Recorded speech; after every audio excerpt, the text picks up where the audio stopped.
على رسول الله صلى الله عليه وسلم بنادنا من كل ولا فرائض الغسل ولا غسلتي ولا جنابة قوت برجع بديام لا من فلولا ولا سالجيو بارين ديام تانو سالجيو فرلو لا سنولي yo sai mena diam la salijo fanka ke nyaadi la wala mfa de me yalo akumayata folo salijo ka damuta menna wala nyinti yebul fulo ku yebul tinsa fulo ku kana fo bulu kanga yebul jinsa fulo ku dal ka fo wala nyama kana fo ibul kanga asmi yadaini ila al qu'ain wala mu kamin kitabu tiol ka itani nyama wala mu fem foloti yo wo kono la comme ngalo nyame ni be ko damuta la bismillahir rahmanir rahim fo ni boy bulo kula bismillahir rahmanir rahim ye bul fuloku kana fo bulu karoto fenti je me yalon ko duwara wala ma sahata kilala hadiso to ka fo ko yino bul kurati wala ni mo sin kurati yino nya kurati yino mo tulu masaira kum masaira yino mo tulu masailan mina musin kuran yo kadar le ke fadol ka ke na'am bari talimal lasili long wala mo ko ni nyoma mal lasili long la nen ma ja hadisa to nen ma je ma je ayo to ko ano to en sai tande ko ni bena karal ne bije ni bena la salju mutalay ba kala même tambita bismillahir rahmanir rahim wala bismillahir rahmanir rahim ni bena sal jawm tala bari bismillah nyanda fola ko belet wadi so bije me yalo anna tara diamon din do bije ka ko kullu shay'in lam yubda bi bismillah fa huwa aqta aw fa huwa ajdam yo fe ni man bismillahir rahmanir rahim fo mento mala to foje mu kula be yalo nga kuntu tala barakata ko idan odo nimba salji o mudala nyanda afala bismillahir rahmanir rahim ngam bulo ku ko ngay tan di nyaamen nimma malik kunda ni dara madabo do to isa fo wajibo lam ni tado malik kunda wal ko en ko afana musalji o la fi samante ya dollet ye yebul fulo ku bulu tinsa fulo nyi ya ku fo bulu kanto wolem folot wo ko la yene da kucu yene da kucu ya puruja ya kucu ya puruja ya kurucu ya kucu ya puruja nen ayatara ko ibe saljo kala sabale wala yalan ko ida ko no wada wota demoro be da ko no nyelan ko mi yodomo wala ye fen domo me ya lon ko be nyengal bala isi akucu ni e bulo fona bulaje ya ni susa ibulu kalol ko fona mo ni susa doleti o fana mo saljo la samante yalla dan ye da kucu ya bon ye da kucu ya bon fo sinya saba wo kola yena inu suruba ya suruba ya fi ya su yejo suruba ino kono ya fe yejo suruba ino kono ya fe ni nga tare ba kula sinya saba wo kola yene nyada ku ka nyada min toleti wala min te kabo fonto turoto wala nyinti awal manabiti sha'r ko ka fa nyamen ku fongo nyaada e loso to la fanoso nyaada la fano kabo tuluju kata tuluju fula nyaw kabo tuluju do kata tuluju do to wala nyaada la fano nyaada la lo kabo awal manabiti sha'r ko tiyo ka falim molien dane kabo to kata fo ibombon koto e duka koto ko na janka no de sa fo nyam yo wo be mu fen kole wo be salji wala kono wo be nyaadala kono idan ise nyaada fananku yo si nya saba ko ni adara ko no baba la banko baba la tapala wala si nya fula wala si nya kin abe dada ni adara ma mon bota ko wala ma yare nyaada ko si nya saba nya ko fana kasu de ban nya ko si nya kin wo fana de bete ala yo bari asaha tale ko kila salji o muta salji sufol ku sinya kilin salji sufol ku sinya fula salji o muta ko ka salji sufol ku sinya sama ida dada le mari salji o muta ya ku sinya fula ya ku sinya kilin ya ku sinya sama ida yenya da ku ni bota do ye jobi yo ni a tara ko jiyo la me ala ko be fen kengo la mo wala poto la mo ibe bulu baale tala ya bula kono ye bulu ba bulo ni wulindi jiyo yoronto ibulo la kana fo i nonkon ye nonkon ko bulu kon nen yaata bulu kon nen tema ye je jakande wala ye je turu donc ya bi kotete ya yirinti bulo la lim pompo la mi si bulo dum pompo koto par wo jama ko mi mosi akilo to bari woto e kajjiyo jama le tinya min kera bi je kajjiyo ka kono ko min tasalloten fen kengo wala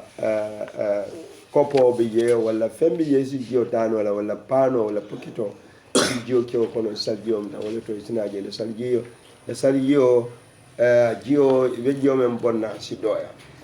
ni na tara ko manke ni bes pompo fana yele la sa yele donde ye bulo do koto ye bulu kalo ko ye foy ba kabo bulu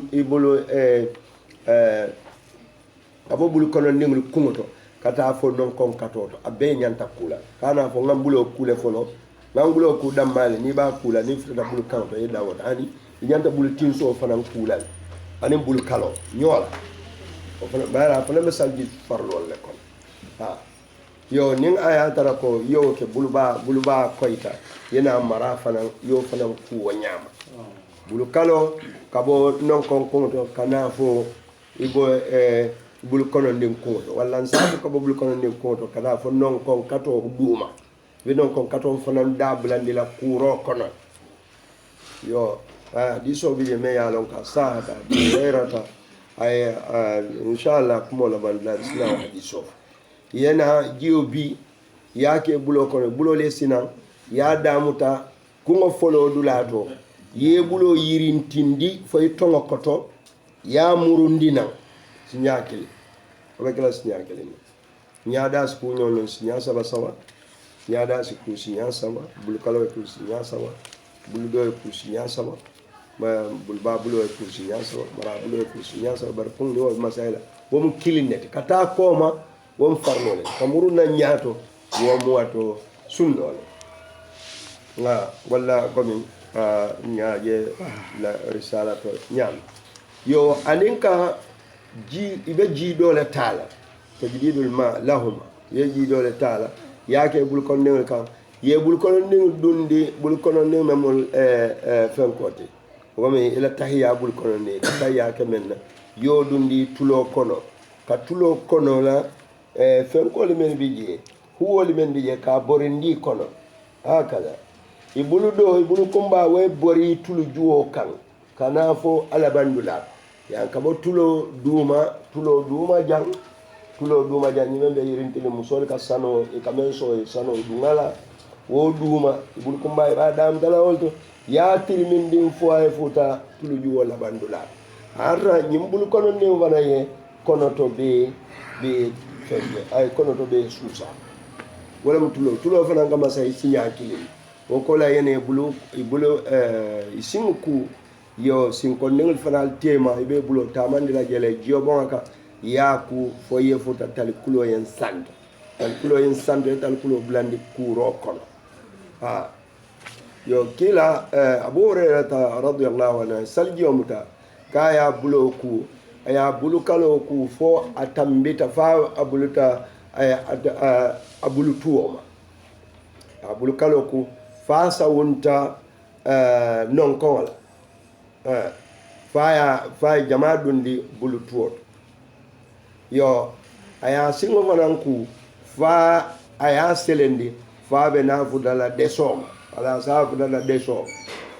akoy hakada ra'aytu rasulullah yatawadda makila ja ka ketani idan la saljiyo kana isa kata fana isingo isa kata fana isingo niya tara ko ba kula isingo komo ji kana tuje bayri fango na dala waylun lil aqabi minan nar ka fo yankan kadole be moliyen ben yalon ko e ka jiyo tuje ke sin koma tuje ibuka ku ni be saljiyo mutala da nyina mu saljiyo mutajati ni bulba sin ku ya mara sin faranku ina ba ashhadu an la ilaha illallah wa ashhadu anna muhammadar rasulullah ila ko niyafo futihat lahu abwabul jannati 8 niyafo ye bandi arjanna bundal be ka yelen yo diamo do bije me yalon ko mol kala kan duwara wala anna tara ko dolika diamo fasa hata faman sa mo diamo le wala min allahumma janni min at-tawabin allahumma janni min al-mutahhirin wa janni min ibadika as-salihin ni wala kam on dol kaje ko ko me wona tale nata kumol bene to man sa ha don ka fo nyo en do ka hakilo bula de barbi to ko duwara wala me yalon mol fana al-kawla bara shahada la ilaha illa allah وبيجيلك ونات حديثه تكون يافو أشهد أن محمد رسول الله سارجنا بندا سيو يلي yo salji wata bete atale wato wate misilimo ka kanna manke salot ay salji o be jele me yalo ni bene lala ya jele no wo iba mutala ya ay ke sino bari wo ite farla salo salno lawa bari salji wo salji muta pour nyen kamala yenyina ngani ya farla salo saliala isi farla salo saliala ye hijo kala itawafo kala ikrano karanola kasiti ba ni salji o muta ngani o membe je wala nyenti kandole be la ka fube tabrit ye salji o dañe kamala kando sitala to min be sun karo ko sun ko le ate may salji o matala wo ye fon wo ikrano karanola bari ta salno ala farla salo sinafilo keno ala mando bari farla salo ito ol salno ala are ngani o Kenya yene salji o fana mota nyin kamala sino damma yo le ngani amanke ko rafil hadath yo ni salji o muta halo do biye ka salji o muta ya ngani le rafil hadath nyin kamala koso si boy bala ci ke mo senu wo nin salwato ye tare si salama ya ke nyina kamma wala fana betiya wala betiya ta salji o bet ni be salji o mutala ne sal fana be jam fare iba mdala nyen kama la koso bonding kam fan li rafil hadath wo ning salwata kita ba sallalale ning ayata ko lafta tawafo kala sakala isi jo kala si ku ko tawal ka ha yo wala musaljo wala saljo me yalo ga ya mutafarla salwale kama o fana si nyen ku ko tawal keno wala wala mu atlakitiot wa sallallahu ala nabina muhammad idan mena dunna mentor mena tala mentor wala mu ate dala musonyi en sawmun ate sunna salatu salote dala nadara ko ado bala wala sawmun sun fanande dala ni ado bala wala tawafun fanande dala wala mushaf amanya na qur'ano mala ko atambita nyame ko hani do kon dingola mi manyanna mala wala dukhulu masjidin itadunna misiro fanan kono jama kono misiro kono atadunna je وعليها قضاء الصوم برينا بتلا لارم مسوكان قضاء الصوم نين آيات الآدو بانتا سنكرو بانتا أي سنجنجو دون الصلاة برات سلو جولة دي قراءتها ككران جائزة داتالي ولم ينتي كون عفو نيامين نين آيات ركو أماري بكران ديرولا ولا أماري بتعوذ أعوذ بالله من الشيطان الرجيم komin jang atayajele ko askaran nole adata enne komi amari be tanko nyinina wala amari be karanna wala be karandirola wala ala fita karan wala yahillu li zawjiha aywa wala yahillu li zawjiha farjaha ولا يحل لزوجها فرجها هذا فاعل ولا يحل لزوجها فرجها ولا ما بين سرتها وركبتيها حتى تغتسل أكو ولا يحل لزوجها فرجها ولم يندمسو ميا لونكو يلوكا جينا دامنا وتدالا كي ينبراي مسو يلولا جيدولاني ومن دا كي ينبراي أي سوتيالا أنا يكوكي ولا ما بين سرتها وركبتيها فوفنين آياتنا كبو بتا كونتو كنافو كمبالينتو إلى مسو بلا دودو من دي حتى وتغتسل فمسو يكو وآدو بتالا سلا دادا كيم مسو داودا من يالونكو أكتا حلالو تياندن على جيفنا داندي ينكمبالا ولمو dingo la soto dula wo date ne silan nyaawo nya nga dingo ka soto damen damma wala data ke kono ni nawe kafula dingo ka soto damen jele mu ke tat ba ko mi ni dia kan san wala aswal keno dawoda ala muso bala kadiya ta nya amma futuo dinkira dingola di dinkira nyanta kila o dam male to dula ko te manda ke yam buray aywa faslun fi nifasi yo ako fadam fansi be jam fi nifasi wala musolla ni muso wuluta bari diamuta kono malla wala harjel muso me harjel soto sila na wuluta ala fadam fansi be jam me yalo na wuluta aka wulu ado menje dole ka fa wulu yelo ko faslum fadam fansi be jam fi nifasi musoli men yalo ko ka wulu yeloje wan nifasu kal haidi fi man'ihi jay wan nifasu ako musol ka ado menje wulu kola dole ka fa ko wulu yelo nyin ako kal haidi wonin musolla ado wami yili sola kitiyo be mu kilinneti fi mani'ihi ko aka yiliso ka muso bali menna amanya na kuwali men kala nin yiliso bala nin ayatara wulu yelo bala amanya na wal fanal kala ko mi ata tawafo kala ta salo kala akete na la kan yo fanan ate alqur'ano mala bulola ate dunna jama ko no wal sifal aywa ate sallata sunna wa aktharuhu 60 yawman ako ada yelo nyin ate jamamu 60 yawman ate jamamu tili taworolet wala mu karifula wala ma jamaati wala ma siyari ma bugirin amma musu jamaaka wala soto de hanide muso menta siyata muso bit abuka tambitil taworola ايوه فاذا انقطع الدم قبلها ولو في يوم الولاده اغتسلت وصلت ايوه جاي اكو فان انقطع الدم ni yelo dun nata kundu janni wotil taworo be sila fa idan qata ad-damu ni yelo nata kuntu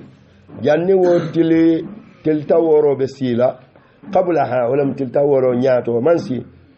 walau hannin ayatara ketale fi yawmil wilada musola wululun walun le yelo kuntu tanyin musola ada wuluta loptano to mondro wati kilin wati fula wati saba arala jonko la akon tala nyin dunda jatale de jibu kana yele bukana sa be kulal wo muso sen ya dara be salfana salla na dara gida so man nanin salfana le tema adada tilisilat abe salfana salla nga nda data ke na laftat na sula dala wolum fan ana ke sukuki walau fi yawmil wilada hannin gululun walam اغتسلت مسونين بيكولا وصلت ابي صلل انه كيف اننا في ذا سفيان على ولولو قالوا سلام فمن ستياوت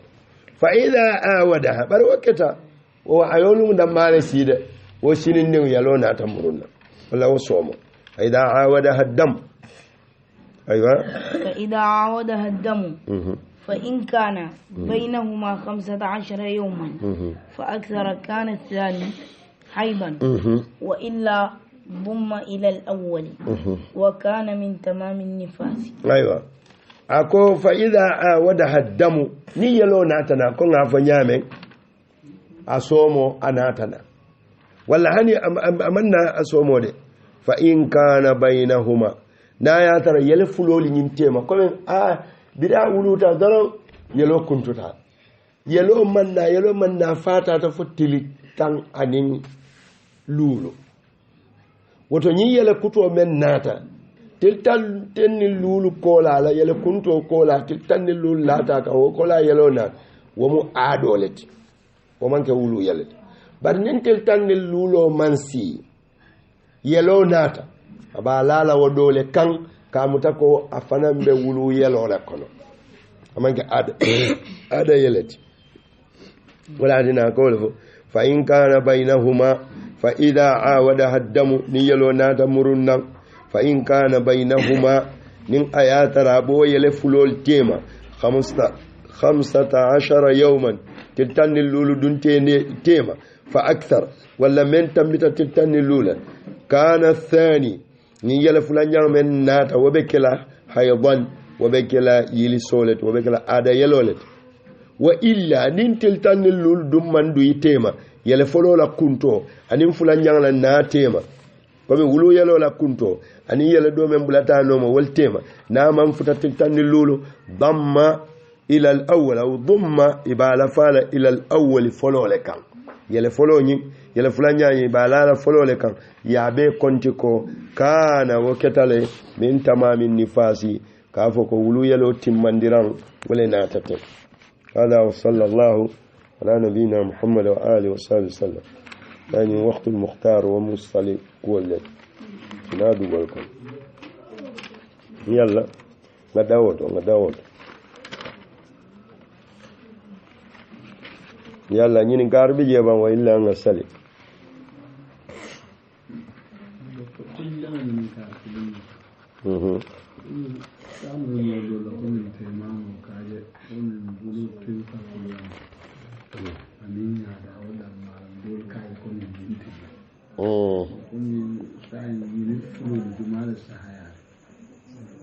ya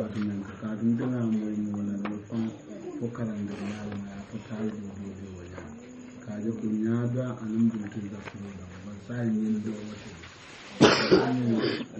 na fulo ne sai yin mala ne salaya biyo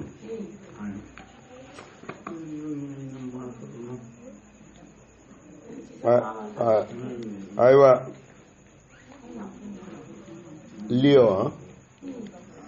lio do bente alde maro avanye na plantero to jibe namola fue plantero to jibe